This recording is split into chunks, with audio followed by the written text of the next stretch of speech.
সুমন ভাই, আপনার মুখ থেকে কিছু কথা শুনতে যাচ্ছে।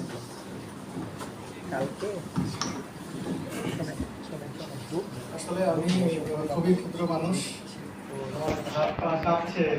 এত বড় বড় রাইটার, এত গুণী জন রয়েছেন, তাদের মাঝে আমি কথা বলার সুযোগ পাচ্ছি।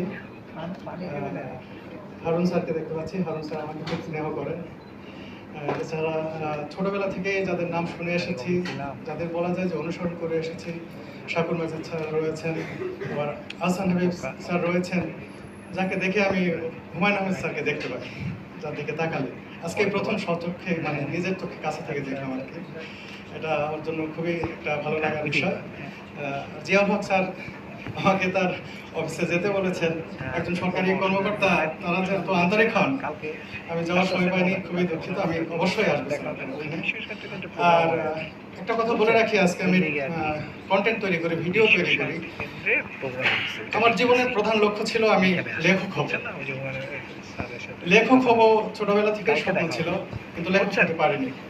হওয়ার চেষ্টা করেছি, লেখক হব। সেই জন্য আমি জার্নালিজম ডিপার্টমেন্টে ভর্তি হয়েছিলাম বিশ্ববিদ্যালয়ে।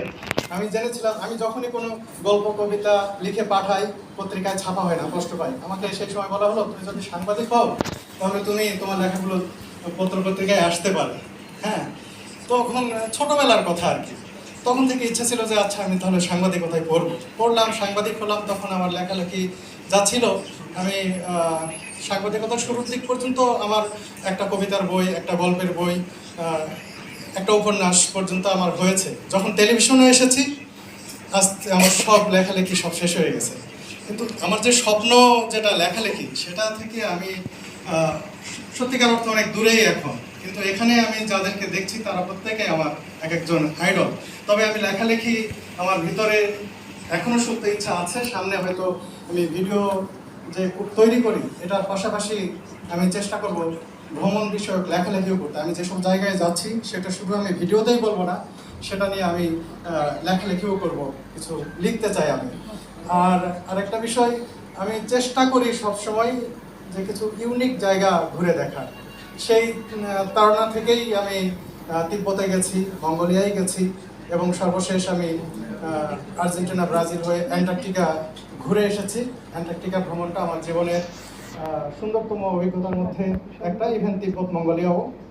আর আরেকটা বিষয় হচ্ছে যে আমি যে ঘুরছি, ঘোরার মাধ্যমে শুধু আমি নিজেই দেখছি না, আমি দেখানোর চেষ্টা করছি।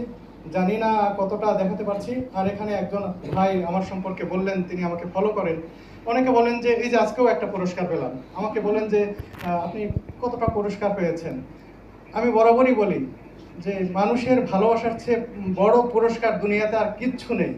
যখন কেউ বলে যে আপনার ভিডিও ভালো লাগে বা আপনাকে পছন্দ করি, ভালোবাসি, আমার কাছে মনে হয় এটাই দুনিয়ার সবচেয়ে বড় পুরস্কার।